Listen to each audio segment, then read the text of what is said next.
Assalamualaikum warahmatullahi wabarakatuh.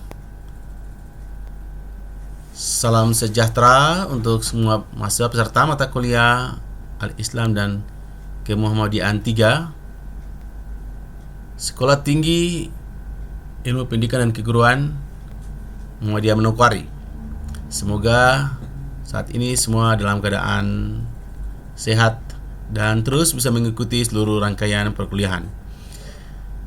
Pada pertemuan kali ini kita akan melanjutkan perkuliahan kita. Adapun materi yang akan kita bahas pada pertemuan kali ini adalah tentang gerakan tajrid dan tajdid. Ini adalah merupakan satu gerakan yang juga merupakan satu fokus di dalam pergerakan Muhammadiyah. Oleh karena itu, mungkin materi ini bisa memberikan tambahan pengetahuan dan wawasan apa itu tajrid dan tajdid di dalam Muhammadiyah.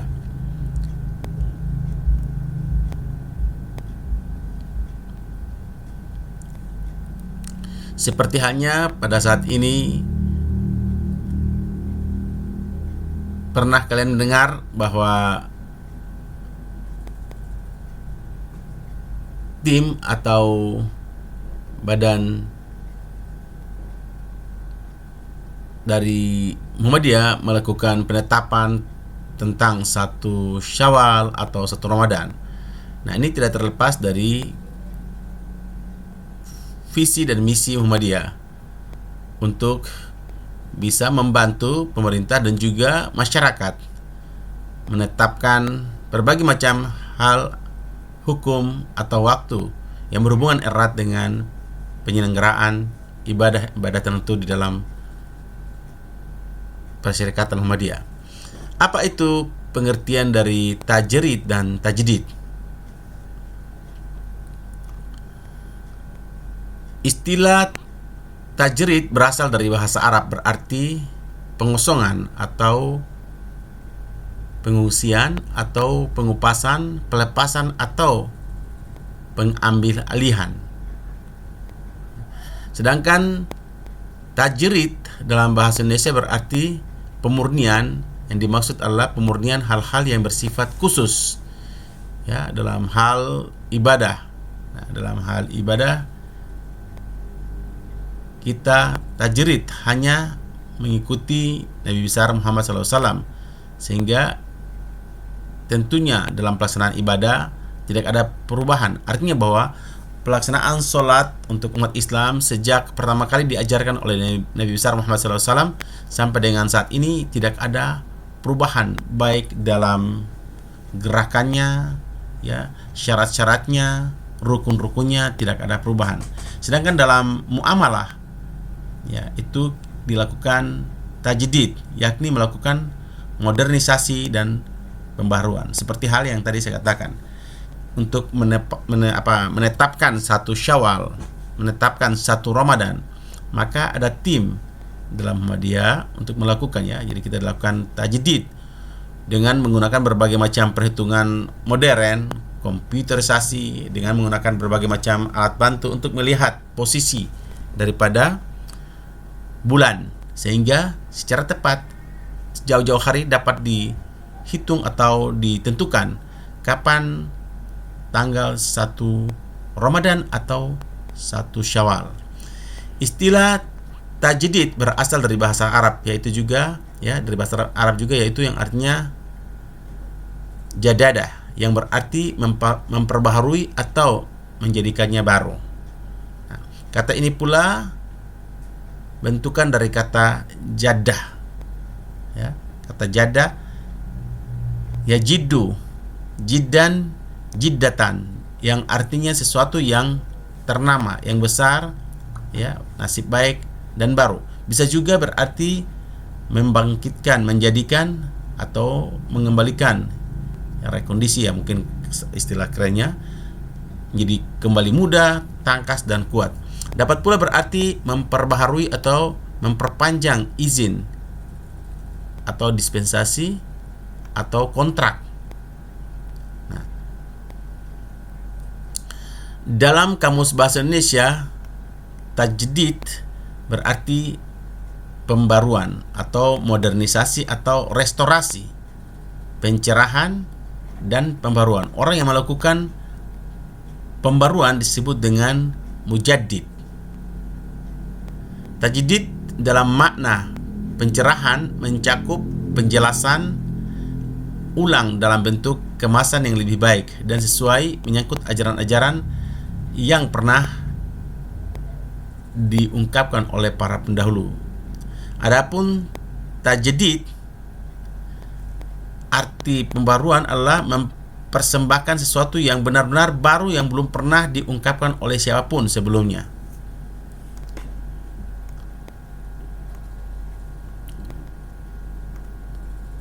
Sedangkan istilah modernis, ya modernis kita serap dari bahasa Inggris atau modernisasi, ya sekarang sudah menjadi bahasa Indonesia, atau pembaruan, diartikan sebagai upaya yang sungguh-sungguh untuk melakukan reinterpretasi terhadap pemahaman, pemikiran dan pendapat tentang masalah keislaman yang dilakukan oleh pemikiran terdahulu untuk disesuaikan dengan perkembangan zaman.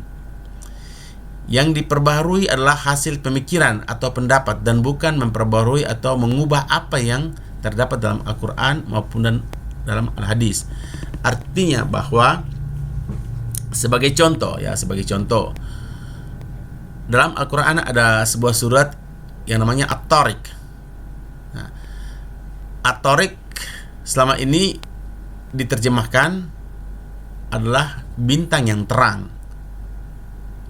Tetapi dalam bahasa Arab, At-Tariq juga memiliki makna atau arti yang lain, yaitu mengetuk. Nah, ketika pada akhir abad 21 atau abad ke-22 ini ternyata ada para ilmuwan antariksa, mereka melaporkan bahwa ternyata mereka menemukan ada bintang yang memiliki karakteristik yang bunyinya itu seperti mengetuk, sehingga mereka mengatakan sebagai bintang ketuk, ya, bintang yang mengetuk, ya jadi bintang yang mengeluarkan suara seperti ketukan pintu, tok tok tok tok gitu ya. Nah, ternyata akhirnya bisa kita terjemahkan bahwa At-Tariq itu bukan sekedar arti bintang yang terang, tapi juga bisa bintang yang mengetuk, yang mana berarti informasi tentang adanya bintang yang mengetuk itu sudah ada 16 abad yang lalu, dan para ilmuwan antariksa baru menemukan saat ini. Nah, itu sebagai contoh, ya, itu yang dimaksud dengan bagaimana kalau kita melakukan pembaruan terhadap pemikiran. Jadi bukan kita merubah, tapi pembaruan. Oh, ternyata dulunya itu secara harfiah diartikan At-Tariq itu hanya bintang, karena bintang itu mengeluarkan cahaya. Ternyata bintang itu juga ada bintang yang mengetuk. Oke, dengan kata lain, yang diubah atau diperbarui adalah hasil pemahaman terhadap Al-Quran dan Al-Hadis. Jadi bukan isinya, tapi interpretasi terhadap hal-hal baru yang muncul kemudian pada zaman yang saat ini kita sebut dengan zaman modern. Nah, dengan kata lain yang diubah, ya maksudnya adalah seperti yang tadi saya jelaskan. Adapun model tajrid dan tajdid dalam bidang kepercayaan dan ibadah, muatannya menjadi khurafat atau bid'ah. Ya, jadi dalam kepercayaan atau ibadah tidak boleh dilakukan karena akan menjadi disebut dengan khurafat atau bid'ah. Contohnya, sekarang ini dari zaman dulu umat Islam diajarkan untuk melaksanakan sholat itu 5 kali sehari semalam dengan jumlah setiap rakaat adalah subuh 2, duhur 2, duhur 4, asyar 4, maghrib 3 dan isya 3. Lalu karena satu dan lain hal, karena pertimbangan tertentu lalu dirubah jumlahnya. Nah, ini tidak boleh. Ya, tidak boleh dalam hal ibadah dilakukan seperti itu. Itu sudah dikatakan sebagai khurafat dan bid'ah. Nah, khurafat adalah kepercayaan tanpa pedoman yang sah dari Al-Quran dan As-Sunnah, hanya ikut-ikutan atau ya hanya mengikuti orang tua atau nenek moyang.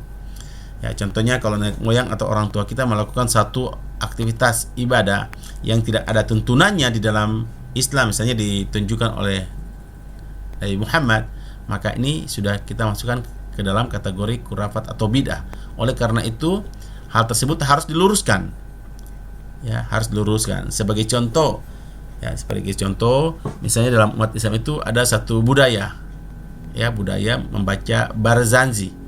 Nah, Barzanji itu adalah salah satu buku kitab yang memang dihasilkan dari suatu perlombaan menulis karya, ya, karya seni dalam memperingati Maulid Nabi Muhammad. Lalu dari banyaknya karya, ternyata yang mendapat juara adalah kitab Al-Barzanji.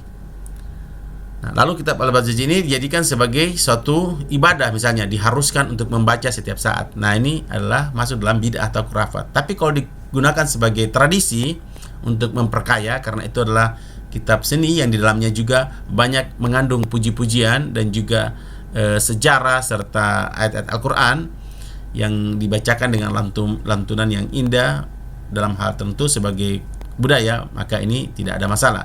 Tapi jangan ditetapkan sebagai satu keharusan atau sebagai ibadah. Nah, ini adalah contoh, karena nenek moyang atau orang tua kita sudah harus, ya, mengharuskan, lalu kita harus, mau tidak mau harus. Nah, ini sudah salah. Tapi kalau kita cuma menggunakan dia sebagai suatu tradisi untuk mempertahankan adat, memperkaya, ya, memperkaya budaya bangsa, nah ini bisa diterima. Sedangkan bid'ah biasanya muncul karena ingin memperbanyak ritual dengan pemahaman yang sempit, sehingga yang dilakukan adalah bukan dari ajaran murni. Nah, ini contohnya. Contohnya bid'ah ini, contohnya tadi, ya, mungkin karena orangnya itu, seseorang merasa bahwa dia punya banyak waktu, ya, atau dia ingin supaya banyak mendapat kebaikan, lalu dia merubah jumlah rakaat dalam sholat. Misalnya sholat subuh yang tadi 2 rakaat, dia merubah menjadi 3 atau 4 rakaat. Nah, ini tidak diperbolehkan.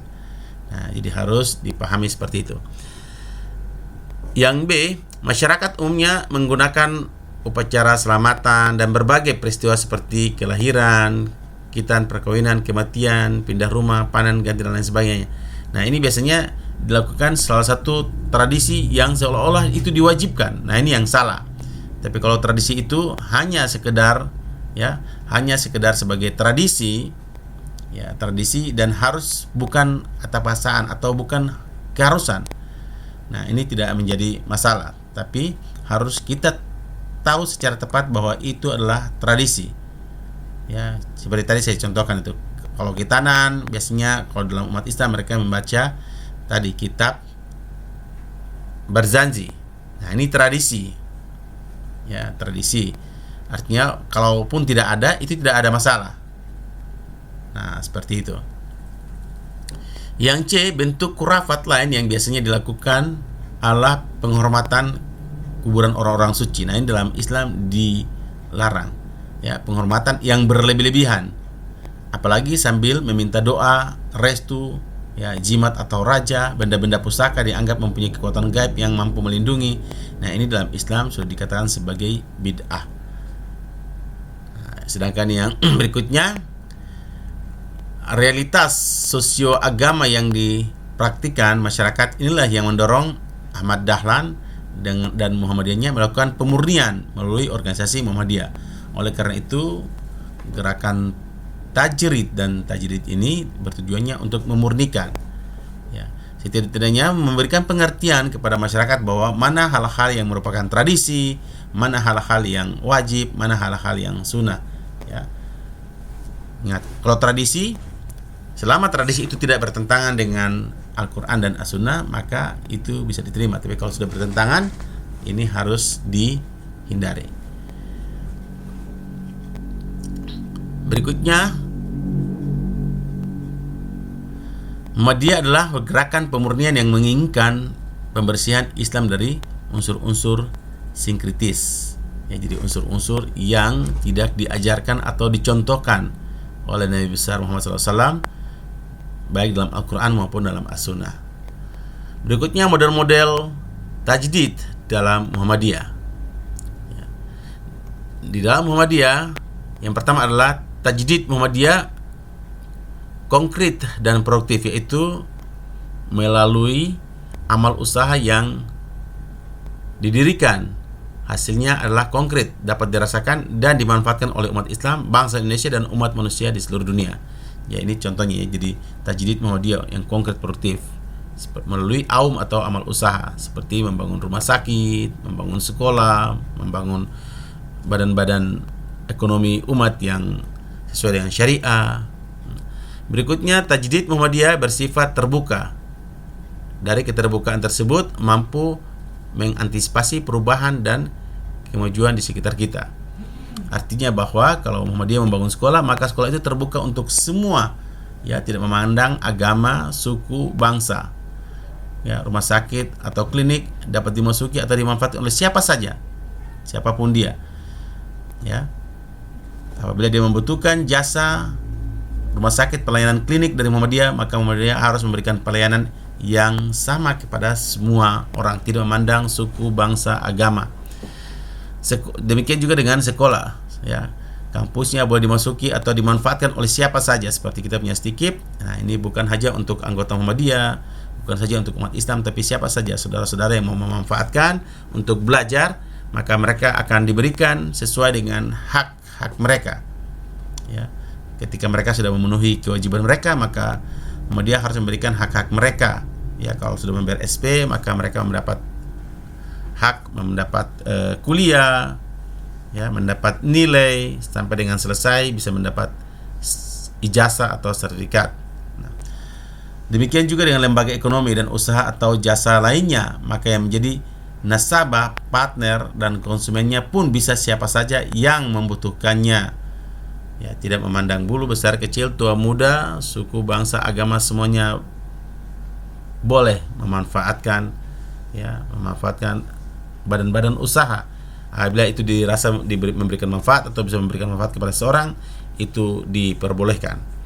Yang C, tajdid Muhammadiyah sangat fungsional dan selaras dengan cita-cita Muhammadiyah untuk menjadikan Islam sebagai agama yang berkemajuan dan berkebajikan. Artinya bahwa agama Islam bukan saja agama ritual, tapi juga memberikan sumbangsi dalam bentuk pelayanan kesehatan, pelayanan pendidikan, pelayanan ekonomi kepada masyarakat melalui badan-badan usaha atau amal-amal usaha yang dibangun oleh Muhammadiyah. Dengan demikian, tajdid dalam bidang muamalah berbasis pada upaya dinamisasi, elaborasi berbasis perubahan menuju capaian prestasi yang berkualitas. Harapannya semua aum amal usaha hendaknya menjadi pusat-pusat keunggulan dalam memberikan pelayanan yang terbaik untuk seluruh umat, seluruh masyarakat Indonesia, dan siapa saja yang mau memanfaatkan amal usaha yang didirikan oleh Muhammadiyah. Adapun model tajdid dibagi dalam 3 bidang, yaitu yang pertama bidang keagamaan, ya, yaitu pembaruan dalam bidang keagamaan adalah usaha kembali kepada ajaran atau prinsip dasar yang berlaku abadi. Pembaruan dalam bidang keagamaan adalah memurnikan kembali atau mengembalikan kepada aslinya dalam masalah akidah. Misalnya, Muhammadiyah bekerja untuk menegakkan akidah Islam yang murni, ya, jadi yang murni, bersifat, ya, bersih dari semua gejala-gejala kemusyrikan, bid'ah, khurafat, dengan memperhatikan prinsip toleransi menurut Islam. Nah, seperti tadi dalam Muhammadiyah dilarang untuk misalnya berdoa meminta kepada kuburan orang-orang yang dianggap mungkin orang-orang yang suci, orang-orang yang pada masa hidupnya adalah orang-orang yang soleh. Nah, tapi ketika dia sudah meninggal, maka diharamkan untuk berdoa di kuburannya, karena yang berhak untuk kita sampaikan doa hanya kepada Allah semata, tidak boleh kepada siapapun. Nah, sedangkan dalam bidang ibadah, Muhammadiyah bekerja untuk tegakkan ibadah tersebut sebagaimana yang ditentukan atau yang telah diajarkan oleh Nabi besar Muhammad SAW, ya, Rasulullah, tanpa adanya perubahan, ya, baik berupa tambahan maupun pengurangan dari campur tangan manusia. Nah, demikian juga dengan keberadaan Al-Quran dan As-Sunnah. Al-Quran tetap terjaga sejak pertama kali diturunkan hingga detik ini. Sedangkan dalam bidang pendidikan, Muhammadiyah mempelopori dan menyelenggarakan sejumlah pembaharuan dan inovasi yang nyata dalam bidang pendidikan. Bagi Muhammadiyah, pendidikan memiliki arti yang penting karena mulai bidang pendidikan, pemahaman dapat diwariskan dan ditanamkan dari generasi ke generasi. Sedangkan dalam bidang sosial masyarakat, Muhammadiyah merintis bidang sosial kemasyarakatan dengan mendirikan rumah sakit, ya. Sekarang ini yang terkenal dengan PKU, Pusat Kesehatan Umat, ya, poliklinik, pantai asuhan, rumah singgah, pantai jompo, pusat kegiatan belajar masyarakat atau PKBM, posyandu lansia yang dikelola melalui amal usaha Muhammadiyah. Ya, selanjutnya tambahan dari segi pendidikan memiliki segi yaitu pendidikan ingin membentuk manusia yang baik budi, alim, ya, alim artinya memiliki ilmu yang betul-betul mendalam, luas dalam pandangan dan paham masalah ilmu keduniaan dan bersedia berjuang untuk kemajuan masyarakat. Nah, ini adalah bagaimana harapan perubahan dari segi pendidikan dari Muhammadiyah, ya. Yaitu dari dua segi. Yang pertama tadi yang ini, yang kedua yaitu dalam teknik pengajaran berhubungan dengan cara penyelenggaraan pengajaran dengan mengambil unsur-unsur yang baik dari sistem pendidikan barat, ya. Seperti sistem berpikir sistematik, ya, bagaimana metodologi ilmiah. Jadi unsur-unsur yang baik dari sistem pendidikan barat dan sistem pendidikan tradisional di Muhammadiyah dipadukan sehingga membentuk satu sistem pendidikan yang memiliki karakteristik tersendiri dan bisa memenuhi kebutuhan masyarakat tentang pendidikan dalam menghadapi perubahan atau globalisasi. Adapun pembaruan dari segi sosial adalah bahwa Muhammadiyah merintis bidang sosial kemasyarakatan dengan mendirikan rumah sakit, ya, poliklinik, pantai asuhan, ini pantai asuhan, ya, rumah singgah, pantai jompo, pusat kegiatan belajar masyarakat, posyandu lansia yang dikelola melalui amal usaha dan bukan secara individual sebagaimana yang dilakukan oleh orang-orang pada umumnya. Jadi bukan dilakukan secara individual tapi dilakukan secara organisatoris sehingga memiliki koordinasi dan saling bisa mengontrol. Usaha pembaruan dalam bidang sosial masyarakat ditandai dengan didirikannya pertolongan kesengsaraan umum, ya, dulu dibangun pada tahun 1923, ya, disingkat dengan PKO, ya, pertolongan kesengsaraan umat. Ini tulisannya masih ejaan lama. Perhatian terhadap kesengsaraan orang lain merupakan kewajiban setiap muslim sebagai perwujudan tuntunan agama yang jelas untuk beramal ma'ruf dan juga sebagai bentuk pengamalan firman Allah dalam surat Al-Mu'minun. Surat Al-Mu'minun itu surat ke-107, 1 sampai dengan 7, ya, yang bunyi ara'aital ladzi yukadzibu bid-din fadzalikal ladzi yad'ul yatim wa la yakhuddu ala ta'amil miskin wailul lil musallin allazina hum an salatihim sahun allazina hum yura'una wa yamna'una al-ma'un. Jadi di sini dikatakan bahwa Allah menginformasikan bahwa orang-orang yang mendustakan agama adalah orang-orang yang menghardik anak yatim dan tidak menganjurkan memberi makan orang miskin. Nah, disinilah salah satu yang memberikan inspirasi kepada Muhammadiyah bahwa kita jangan sampai menjadi orang-orang yang mendustakan agama. Artinya bahwa Muhammadiyah mau bergerak untuk membantu anak-anak yatim. Anak-anak yatim adalah anak-anak yang telah meninggal ayahnya, ya, apalagi kalau ibunya tidak memiliki pekerjaan tetap, anak-anaknya masih kecil, ya, masih membutuhkan belayan seorang ayah, masih membutuhkan perhatian orang tua, masih membutuhkan biaya. Maka sebagai umat Islam terutama anggota Muhammadiyah diharuskan, diwajibkan untuk menyantuni anak yatim, ya, juga orang-orang miskin. Ya, orang-orang miskin adalah orang-orang yang hidupnya di bawah garis kemiskinan yang hanya mungkin, ya, mungkin bisa memenuhi kebutuhannya cukup sehari. Besoknya belum tahu apakah ada makanan atau tidak. Itu yang disebut dengan orang miskin. Ya, tapi kalau kita besok sudah punya persediaan makanan, apalagi sebulan ke depan, nah ini kita bukan orang miskin lagi. Ya, orang miskin adalah orang-orang yang tadi, ya, hidup di bawah garis kemiskinan dengan pendapatan harian yang sangat rendah. Banyak sekali definisi atau batasan-batasan yang diberikan oleh para ahli maupun badan PBB ataupun dari negara. Berikutnya gerakan tajdid pada 100 tahun kedua, ya, jadi 100 tahun kedua setelah berdirinya Perserikatan Muhammadiyah. Pada 100 tahun kedua, paradigma, model dan strategi tajdidnya pada Perserikatan Muhammadiyah disesuaikan dengan perkembangan terbaru diskurs keislaman baik dalam teori maupun dalam praktek melalui upaya pembaruan atau from within yang meliputi strategi pembaruan gerakan pendidikan, mengenal dengan baik dan mendalam metode dan pendekatan kontemporer, pendekatan dan mendialogkan Islamic Studies, ya, studies dan religious studies. Lalu bersikap inklusif terhadap perkembangan pengalaman dan keilmuan generasi mudanya, terbuka, mengenakan dialog antar budaya, antar agama di akar rumput sampai dengan pada skala nasional maupun internasional, memahami cross cultural value dan multikulturalitas dalam bingkai fikih negara Republik Indonesia maupun dalam dunia global. Artinya bahwa kita tetap harus menghormati, menghargai pemikiran orang lain.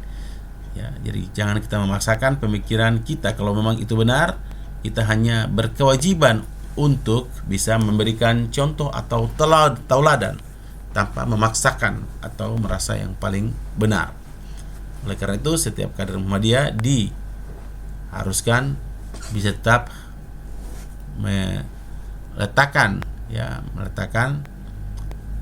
persatuan dan kesatuan bangsa di atas. Jangan sampai karena egois sektoral, egois organisasi, lalu kita gontot-gontokan dengan sesama saudara, sebangsa dan setanah air. Pendekatan yang dilakukan adalah yaitu elaborasi metodologi bayani, burhani, dan irfani. Ya, jadi elaborasi atau penggabungan metodologi bayani, burhani, dan irfani untuk menyelesaikan kontroversi pada masing-masing pendekatan. Ketiga pendekatan yaitu pendekatan integratif tersebut, yaitu pendekatan bayani, burhani, dan irfani merupakan jalan keluar dari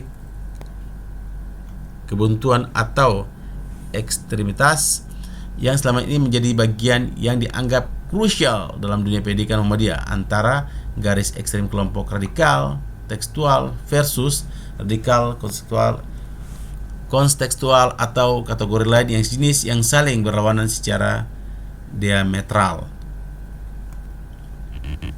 Langkah yang perlu dilakukan ialah yang pertama, melakukan teoritisasi di mana ketiga pendekatan, pendekatan bayani, burhani, dan irfani ke dalam level epistemologi agar manhaj tarjih, tajdid, dan pemikiran Islam dalam Muhammadiyah memiliki bangunan epistemologi yang kokoh dan berada dalam paradigma perspektifisme atau banyak perspektif, artinya tidak tunggal, baik yang terintegrasi dengan ilmu-ilmu Islam klasik maupun yang bersifat kontemporer. Langkah-langkah yang diperlukan adalah pertama, melakukan yang kedua adalah elaborasi metodologis, yakni menurunkan kerangka berpikir pada ketiga pendekatan tersebut ke dalam berbagai cara berpikir atau metode yang lebih detail, terutama ketika menjelaskan dimensi-dimensi ajaran Islam seperti akidah, ibadah, akhlak, dan muamalah duniawiyah pada tataran praktis. Yang ketiga, menggandengkan tajdid di bidang dakwah organisasi, amal usaha, pengembangan kader dan anggota, dan berbagai model aksi gerakan agar Muhammadiyah tampil menjadi gerakan yang unggul dan bergerak di garis depan dalam dinamika kehidupan umat, bangsa, dan negara serta skala global. Model modernis reformis perlu dikembangkan menjadi model transformis yang lebih dinamis, kaya pemikiran, dan langsung ke jantung persoalan-persoalan struktural dan kultural dalam mencari solusi atas masalah-masalah yang terjadi dalam masyarakat. Muhammadiyah dengan seluruh komponen dan lini organisasi tidak cukup memadai hanya bertahan dengan strategi dan model gerakan seperti sekarang ini yang cenderung formalistik, rutin, dan bertahan dengan satu status quo yang dimilikinya. Yang berikutnya, Muhammadiyah sebagai organisasi yang dituntut untuk mengambil alih reformis, tampil lebih reformis, produktif, emansipatoris, dan partisipasi, atau partisipatoris di tengah lalu lintas dinamika gerakan-gerakan keagamaan dan gerakan-gerakan sosial kemasyarakatan yang semakin kompetitif saat ini. Muhammadiyah bahkan perlu memiliki militansi yang lebih kuat agar kebebasan diri tidak kalah lincah dan dinamis dari gerakan-gerakan atau organisasi kemasyarakatan lainnya. Sehingga dibuat satu rumusan tajdid baru atau agenda tajdid pada abad ke-20, yaitu dengan dua sasaran. Sasaran pertama adalah secara nasional, penegasan kebangsaan bahwa Indonesia sebagai darul ahdi wa syahadah pada Muktamar ke-47 di Makassar harus disistematisasikan dalam gerakan tajdid, baik dalam bidang politik, ekonomi, sosial, budaya, sehingga reformasi perjuangan Muhammadiyah pada abad ke-20. Yang kedua, dalam dunia internasional, Muhammadiyah harus menggaungkan suara peradaban dunia, yang lebih baik lagi dengan keadilan. Tidak ada diskriminasi, tidak ada intimidasi, eksploitasi antara satu bangsa dengan bangsa yang lain. Semuanya adalah setara di depan hukum dan segala sesuatu diselesaikan melalui diplomasi atau dengan perundingan. Tidak boleh dengan kekerasan persenjataan yang bisa mengakibatkan gugurnya atau wafatnya para penduduk sipil. Adapun model-model gerakan keagamaan, pertama adalah Muhammadiyah sebagai gerakan umat. Jelas. Kedua, sebagai gerakan dakwah amar ma'ruf nahi munkar. Jadi gerakan umat, Muhammadiyah bergerak untuk menggerakkan umat bisa lebih bergairah dalam hidup, dalam segi pendidikan, kesehatan maupun ekonomi. Terus yang kedua, sebagai gerakan dakwah amar ma'ruf nahi munkar. Jelas bahwa artinya amar ma'ruf nahi munkar, semua anggota Muhammadiyah diwajibkan bisa memberikan manfaat untuk meningkatkan terus hal-hal yang baik dan mencegah dari hal-hal yang mungkar atau hal-hal yang buruk. Sedangkan ketiga, Muhammadiyah sebagai gerakan tajdid. Gerakan tajdid seperti yang sudah kita jelaskan pertama kali tadi. Melalui penguatan basis gerakan dengan program revitalisasi cabang dan ranting serta pembentukan lembaga pengembangan cabang dan ranting atau LPCR. Kesadaran untuk memperhatikan masyarakat di akar rumput atau grassroots, kelanjutan dari spirit perubahan formasi sosial dengan terlibat dalam penguatan kesadaran sosial, politik, ekonomi, ideologi yang saat ini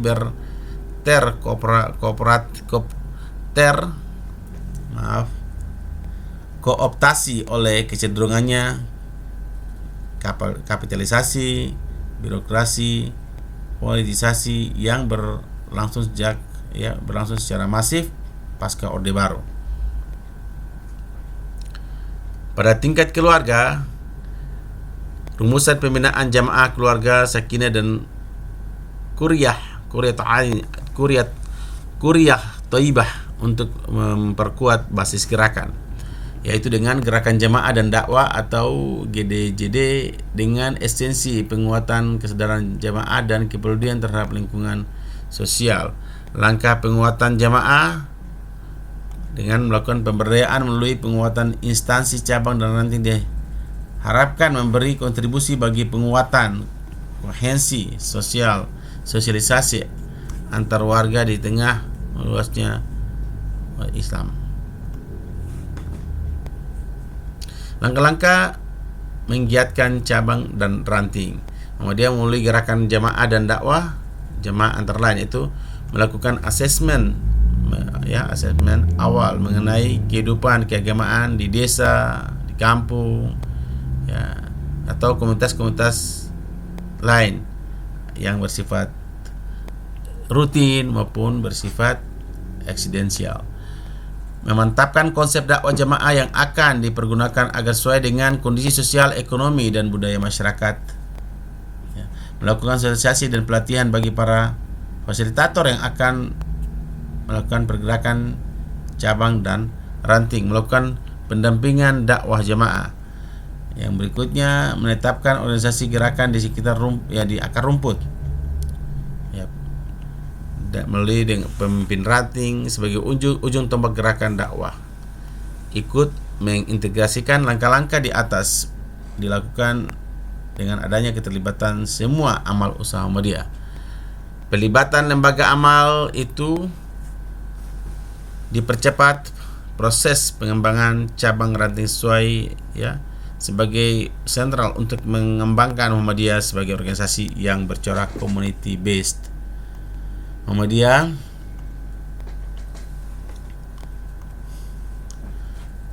secara harfiah ada perbedaan antara kata gerak dan gerakan maupun pergerakan.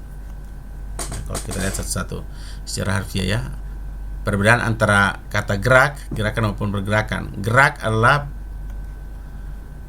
perubahan sesuatu materi dari tempat yang satu ke tempat yang lain, itu gerak. Sedangkan gerakan adalah perbuatan atau keadaan bergerak.